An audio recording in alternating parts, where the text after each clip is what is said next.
What's up, everybody? It's your boy Tech JRD back again with another video. Today, I want to give you my 1 month follow-up on the S10 5G. Now, I'm filming this video with the S10 5G's front camera, so let me know how good you think the camera is. Okay, anyway, first of all, I live like 20 minutes away from Minneapolis, which is one of the only two 5G cities that this phone is supposed to be used for.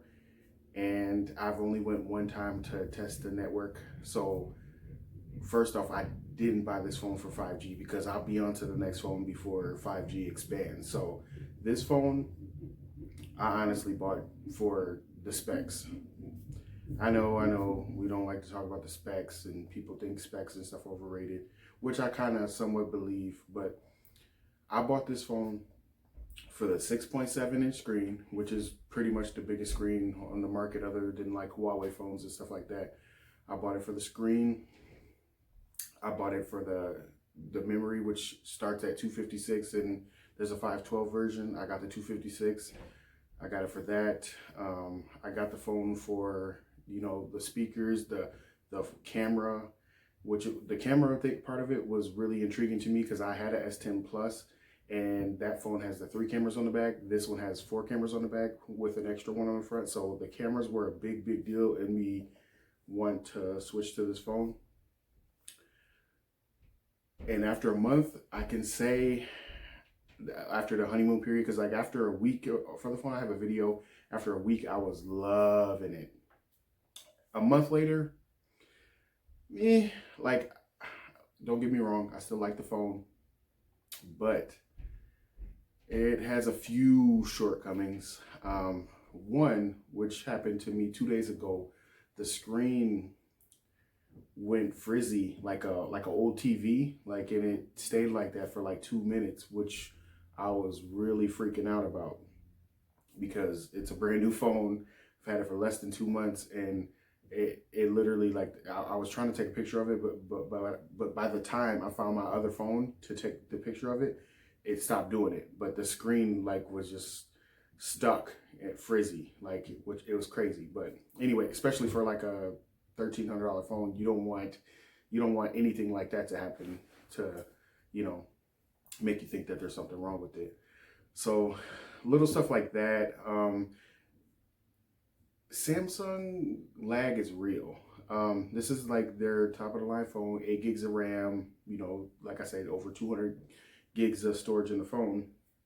And the lag over the last week, I've actually had little hiccups and stutters and stuff like that, which is fine, like all phones do it. I mean, not iPhones, but any Android phone, you get like a hiccup here and there, which is fine. We're all used to it. I've been using Android since the G1, so I know about lag and all that stuff. But for this phone to cost as much as it does, you really don't want to experience stuff like that. I know like the OnePlus fans are, bragging about the speed and stuff like that. And I guess rightfully so. If they don't have any software hiccups or anything like that, then, what's to complain about? But for this phone to cost so much money, I expect the least amount of hiccups. And I know Samsung doesn't have a track record for smooth phones, especially since TouchWiz used to be so bad. And I was using TouchWiz on the Galaxy Vibrant, which was the S1 originally for T-Mobile. I had that phone, so I know the laggy TouchWiz days. I was using Samsung phones before there was Android, so I was just using TouchWiz on just Samsung's regular UI. So I know all about that. So at this point, we shouldn't be really having hiccups and stuff like that. I know they cleaned up the UI to the One UI, which I do like better. I like how the menus and everything like that looks, but we gotta get a little better. And I use Samsung phones, but I'm not the biggest Samsung fan, if that makes sense. The phones I prefer the most are LG phones, and I know LG's not popular with everybody. A lot of LG phones are slept on, like the G8, the V40 were super good phones, and people kind of slept on them. But Yeah, so I mean, other than that, the phone, other than like the stuttering and that mishap I had with the screen the other day, um, the screen is beautiful. I still don't like the pill notch in the front. It kind of takes away from the screen being so good. Um, yeah, so I mean, if you got any questions about the phone, put them down in the comments, and have a good one, y'all.